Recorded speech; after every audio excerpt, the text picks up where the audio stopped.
সালটা ছিল 1886। যুক্তরাজ্যের এডিনবরা বিশ্ববিদ্যালয় থেকে চিকিৎসাশাস্ত্রে উচ্চশিক্ষা সমাপ্ত করে ডক্টর রাধাগোবিন্দ কর ভারতে ফিরে আসেন। কলকাতায় একটি জাতীয় চিকিৎসা প্রতিষ্ঠান তৈরির প্রয়োজন বোধ করেন এবং সেই উদ্দেশ্যে তিনি একটি বৈঠক আহ্বান করেন। হাওড়া জেলার রামরাজাতলা স্টেশন থেকে মিনিট 15 হাঁটাপথ দূরেই অবস্থিত বেতরের বিখ্যাত করবাড়ি।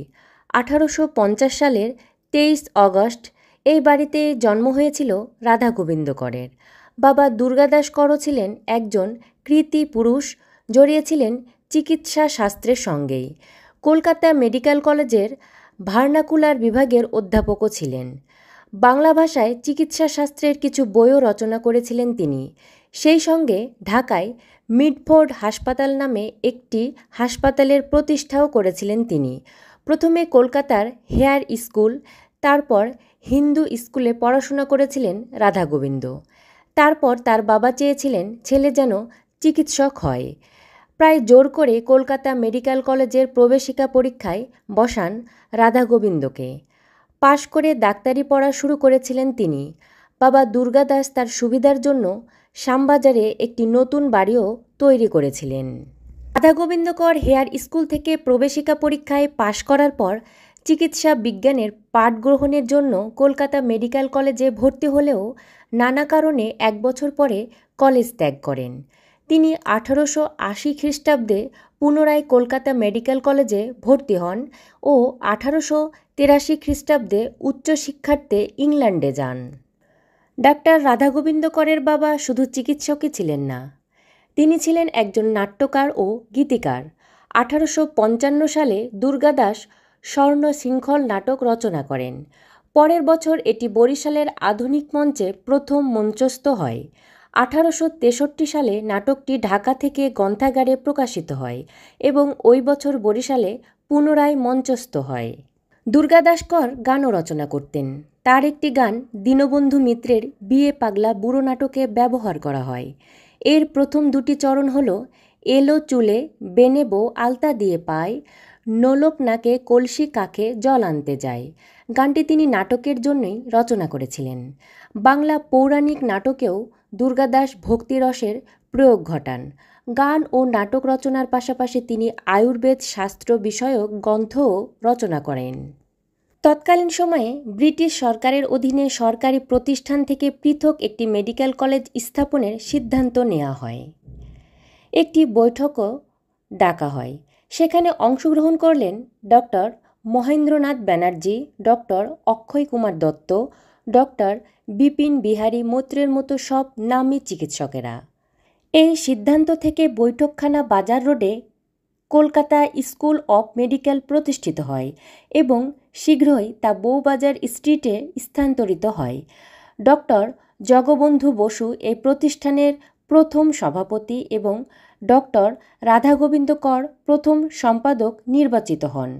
বাংলা ভাষাকে শিক্ষাদানের মাধ্যম হিসাবে স্থির করা হয় এবং পঠন পাঠনের সময়কাল নির্ধারিত হয় 3 বছর।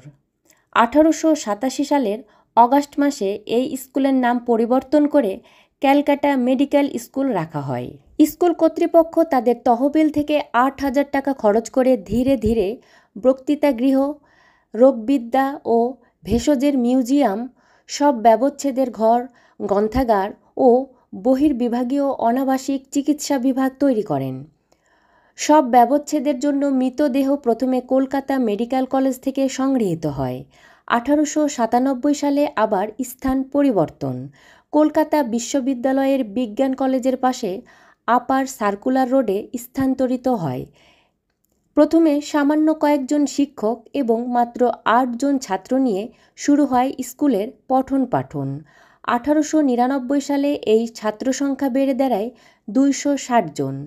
1898 সালে শ্যামবাজার ও বেলগাছিয়ার মধ্যবর্তী একটি জায়গায় 10 বিঘা জমি কিনে নেওয়া হয়।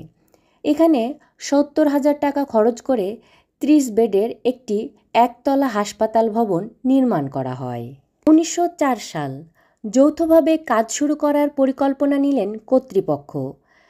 ক্যালকাটা মেডিকেল স্কুল এবং একটি বেসরকারি প্রতিষ্ঠান college of physicians and surgeons of Bengal একত্রিত হয়ে তৈরি হলো Calcutta medical school and college of physicians and surgeons of Bengal. বর্তমানে যে প্রতিষ্ঠানের নাম রাধা গোবিন্দ কর মেডিকেল কলেজ ও হাসপাতাল, অর্থাৎ যাকে আমরা আরজি কর নামে চিনি। আজ কলকাতার কাউকে যদি জিজ্ঞেস করা হয় রাধা গোবিন্দ কর হাসপাতালের, তাহলে হয়তো তিনি উত্তর দিতে পারবেন না, বরং একটু অবাকই হবেন। কিন্তু এই হাসপাতালের আড়ালে রয়েছে এমনই সব ইতিহাস। একজন তরুণের লড়াই, পরিকল্পনা সবটাই বাস্তবে রূপায়িত হলো। আরজি করের বয়স আজ 132 বছর।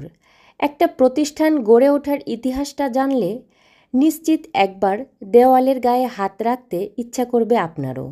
কিছু শিক্ষক আর ছাত্রের স্বপ্ন এখনও দেখতে পাওয়া যাবে দেওয়ালের প্রতিটি ইটে। তৎকালীন সময়ে প্রতিটি ঘরে ঘরে আধুনিক চিকিৎসা সেবা পৌঁছে দেবার জন্য ডক্টর রাধা গোবিন্দ কর আজীবন লড়াই করেছেন। তার ধ্যান জ্ঞান ছিল একটি মেডিকেল কলেজ নির্মাণ করবেন। আরজি কর মেডিকেল কলেজ ও হাসপাতাল হল এশিয়ার প্রথম বেসরকারি মেডিকেল কলেজ। এই হাসপাতাল নির্মাণের জন্য ডক্টর রাধা গোবিন্দ কর বহু ত্যাগ স্বীকার করেছেন। এমনই একটি ঘটনা, সালটা 1904 কিংবা 1905। এক বড়লোক বিয়ে বাড়ির বাইরে দাঁড়িয়ে আছেন দুই ব্যক্তি। বিয়ে বাড়ি থেকে অতিথিরা বের হলেই তারা ভিক্ষা চাইছেন, একটু সাহায্য করবেন, একটা হাসপাতাল বানাবো। দেখলে ভিখারি মনে হয় না, পোশাক আশাক ভদ্রলোকের মতোই। কেউ কেউ ধাক্কা মেরে সরিয়ে দিচ্ছেন অবজ্ঞায়, আবার কেউ কেউ চিনতে পেরে বলছেন, এ কি ডাক্তারবাবু আপনি? হ্যাঁ, ওই দুই ব্যক্তির একজন ছিলেন বিলেত ফেরত চিকিৎসক রাধা গোবিন্দ কর বা আরজি কর, আর অপরজন তারই বন্ধু ডাক্তার শৈলেন গুপ্ত।